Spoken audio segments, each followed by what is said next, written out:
Bonjour à toutes et à tous et bienvenue pour cette nouvelle vidéo. On va commencer par des remerciements. Je vous remercie, vous tous, qui avez laissé des commentaires sur la vidéo sur le service national, parce que ça a secoué les algorithmes et puis ça a fait augmenter les vues de façon considérable, même si ça reste très très honorable. Au moment où je vous parle, je crois que j'étais à 599 vues. Et je remercie les 10 nouveaux abonnés de cette chaîne. Vous verrez, c'est une chaîne qui existe depuis maintenant quelques années, qui a déjà pas mal de vidéos, qui aborde pas mal de sujets, mais qui est une chaîne très intimiste, on va dire, pour connaisseurs, dirons-nous. Et je vous informe qu'elle n'est pas du tout monétisée. Donc tout ce que je fais, c'est gratuit. Ça fait plaisir. Je ne vais pas aller dans le détail de ce fameux discours de Macron récent où, malgré tout, certains commentateurs sur certains plateaux télé ont quand même su lire entre certaines lignes pour bien afficher l'ambition de Macron, qui est maintenant claire, nette et précise. C'est-à-dire que même ceux qui n'ont pas vu ou qui n'ont pas entendu Macron, mais qui pourtant devraient avoir des signes avant-coureurs, si vous n'avez toujours pas compris le projet de Macron, excusez-moi, mais soit il va falloir que vous continuiez à vivre dans votre petite grotte, ou soit il va falloir que vous vous retiriez la merde que vous avez dans les yeux et dans les oreilles. Pourquoi ? Tout simplement parce que Macron, en réalité, commence, sans dire les choses précisément, mais commence à vous expliquer que la France, pays indépendant, pays souverain, peuple souverain, bientôt ça sera fini. Ça sera fini, pourquoi ? Parce que la souveraineté, selon Macron, c'est, alors évidemment la souveraineté de la France, parce que la France, il ne peut pas ignorer que la France est un pays indépendant, mais laisse sous-entendre entre deux lignes qu'avant tout, il y aura aussi une souveraineté européenne. Et d'ailleurs, un certain nombre de ses récentes interventions a fait souvent l'amalgame sur le fait de bien lier la souveraineté française à une souveraineté européenne. Selon lui, il ne peut pas y avoir de souveraineté française sans souveraineté européenne. Alors qu'en réalité, on parle bien d'une souveraineté supranationale européenne. C'est-à-dire que oui, si les pays membres de l'Union européenne garderont un simili de souveraineté et d'indépendance, ils n'en resteront pas moins totalement soumis aux ordres de l'Union européenne. Et je vais me répéter, j'ai déjà expliqué dans des précédentes vidéos, mais si vous êtes nouveau, peut-être que vous n'avez pas vu ces vidéos, alors je vous informe, pour vous les nouveaux qui venez d'arriver sur cette chaîne, actuellement, dans votre dos, est en train de se mettre en place ce que l'on appelle le projet de révision des traités européens. Même projet qui doit passer sous la main des parlements des pays membres européens pour valider l'initiative de ce projet. Il y a plusieurs semaines de cela, le Parlement français a donné son aval à ce projet. Et ce projet, alors évidemment, il y a une multitude de choses, mais il y a quelques petits éléments qui, j'espère, va vous faire réagir et vous faire dire que là, Macron est en train de vous enculer bien à sec. Ce projet de révision des traités, donc comme je vous l'ai dit, doit passer par un aval des parlements des pays membres. Ce projet doit aboutir à terme, alors ça ne va pas se faire dans les prochains mois, mais on parle de l'horizon 2025, 2026, voire peut-être 2030, d'ici là, tout dépendra comment la situation géopolitique, la situation internationale ou même la situation interne, sociale et économique tourne. C'est-à-dire que si on commence à voir la montée des extrêmes droites, des insurrections, des mécontentements, des manifestations, etc., certainement que ce projet va s'accélérer de façon exponentielle. Vous avez dans ce projet Alors, comme je vous l'ai dit, c'est un projet qui est passé par l'aval des parlements. Pourquoi ? Parce que l'Union européenne, c'est 27 pays qui, lorsqu'on décide de changer quelque chose dans la Constitution européenne, dans la structure même de l'Union européenne, c'est un peu comme la Constitution de votre pays. Quand on veut réformer, quand on veut ajouter, quand on veut modifier quelque chose dans la Constitution, il faut l'aval de la souveraineté populaire. En l'occurrence, en France, soit le référendum, soit le Congrès, c'est-à-dire le Parlement, l'Assemblée nationale et le Sénat. Dont d'ailleurs, vous avez remarqué que depuis 2005, année où on a fait le référendum sur la Constitution européenne auquel la France a dit « niet », mais que de toute façon, Sarkozy en a décidé autrement, c'est-à-dire qu'ils ont... face à la résistance de certains pays, alors il y a d'autres pays comme l'Irlande, les Pays-Bas, etc. Alors eux, ça a été pire, c'est-à-dire qu'ils ont voté non, mais on les a fait revoter jusqu'à ce qu'ils disent oui. Où on a changé 2,3 points et on a fait passer ça par le Parlement, puisque la Constitution de la Ve République permet à l'État ou au président de consulter le peuple, soit par référendum, soit par son Parlement. Eh bien, le traité de Lisbonne est passé fins guns the news, puisque de toute façon, les 2/3 de l'Assemblée nationale et du Sénat, ce sont des européistes. Donc, voilà, vous l'avez donc. Donc, pour ce projet, on passe par les parlements des pays membres, etc. Mais justement, l'actuelle structure, l'actuelle consistance de l'Union européenne, lorsqu'il y a un appel au vote des pays membres, le vote, ça doit être à l'unanimité. C'est-à-dire que ce sont tous les pays qui doivent donner leur aval. Si un seul pays des 27 dit non, c'est terminé. Au placard. Eh bien, la révision des traités européens prévoit de modifier ce principe pour le principe de la majorité. C'est-à-dire qu'à l'avenir, si demain cette révision est mise en place,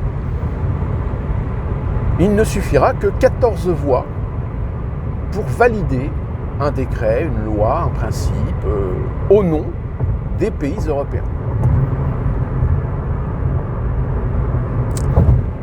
Autre modification, et non des moindres, que prévoit cette révision des traités, c'est de transformer la structure même politique de l'Union européenne. C'est-à-dire que la Commission européenne serait transformée en pouvoir exécutif et le Parlement serait doté d'un peu plus de pouvoir pour finalement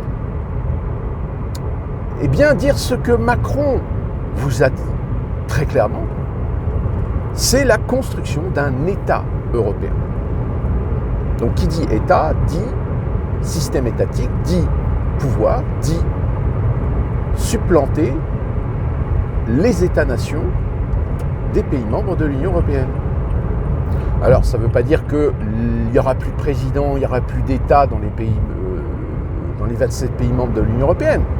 Ces pays continueront à avoir leur autonomie, leur indépendance, leur liberté, leur État, leur gouvernement, leur parlement, etc. Mais finalement, sur certains sujets, si l'Union européenne, par le Parlement, vote une loi, cette loi sera applicable à tous les pays membres. Je rappelle, aujourd'hui, il y a certains principes de l'Union européenne qui s'appliquent aux pays membres, mais les pays membres peuvent très bien ne pas appliquer.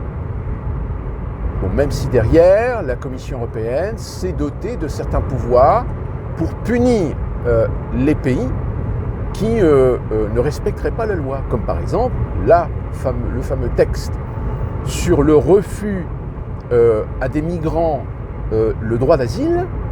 Eh bien, le pays qui refuserait le droit d'asile à des migrants se verrait pénalisé de 10 000 € d'amende. 10 000 €, 100 000 € d'amende, je ne sais plus. C'est...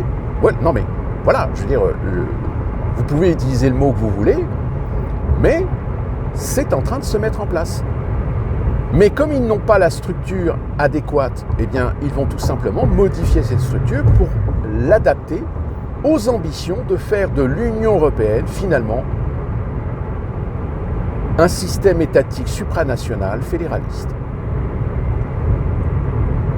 Et c'est exactement ce que Macron n'a pas dit ouvertement, mais a commencé à préparer les esprits de l'opinion.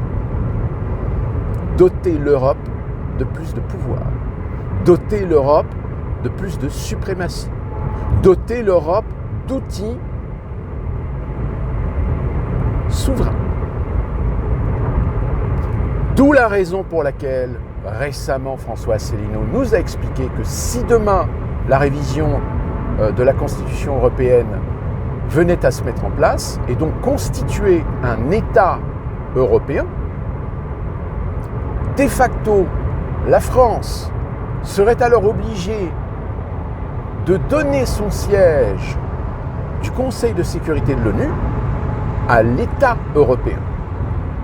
C'est-à-dire que ce n'est plus la France qui siégerait au Conseil de sécurité permanent, mais l'Union européenne. L'Union européenne, au nom de quoi ? Au nom des 27 pays membres. Donc vous comprendrez que sur certains sujets, chaque pays membre de l'Union européenne a déjà des divergences de point de vue, des divergences d'intérêts. Et bien avec la mise en place de cette révision des traités européens, eh bien vous n'aurez plus le droit que de fermer vos gueules. C'est-à-dire que vous aurez des gens non élus par les peuples européens, puisque la Commission européenne, je rappelle, la présidente est élue par le Parlement européen et pas par les peuples européens. Puisqu'on estime que le Parlement européen est représentatif des peuples européens de l'Union européenne. Comme, si vous voulez, les sénateurs en France. Moi, je trouve complètement débile et anachronique que les sénateurs ne soient pas élus par le peuple. Ils sont élus par les maires. Parce qu'on estime que les maires sont des élus du peuple. Vous voyez ? Donc, de toute façon, j'espère que vous avez tous compris qu'aujourd'hui, les démocraties européennes, tout du moins les démocraties de l'Union européenne, les politiciens de premier plan sont tous de toute façon des traîtres à la nation, puisqu'ils concèdent et accèdent au fait de retirer de plus en plus la souveraineté des peuples. C'est-à-dire que petit à petit, même si vous aurez encore le droit de vote pour les élections présidentielles, pour les législatives, etc., mais finalement ça ne servira pas à grand-chose parce que vous remarquerez qu'on vous obligera à toujours voter pour des gens pour lesquels vous ne voteriez jamais. Mais on va mettre une situation, on va mettre un contexte où vous serez bien obligé de voter pour des gens qui font partie du système, qui sont là pour appliquer le projet.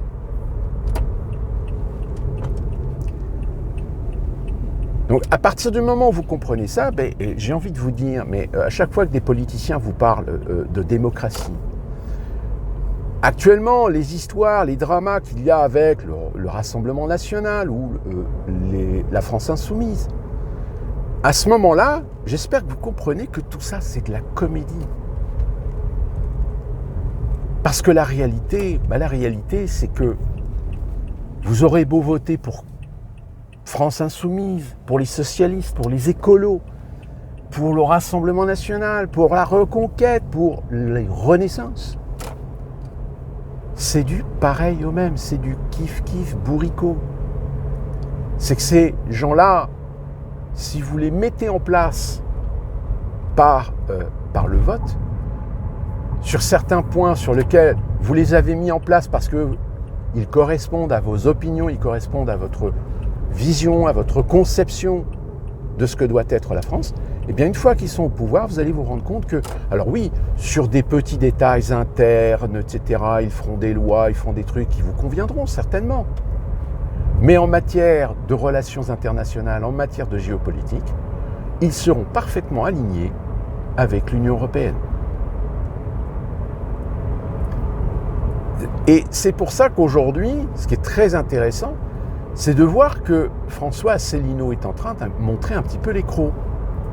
Parce que je pense qu'il commence à s'agacer de voir comment les mensonges s'accumulent, comment les comédies s'accumulent, comment les manipulations s'accumulent au point que ça se voit, au point que c'est flagrant, mais qu'il semble que des Français ont de la merde dans les yeux.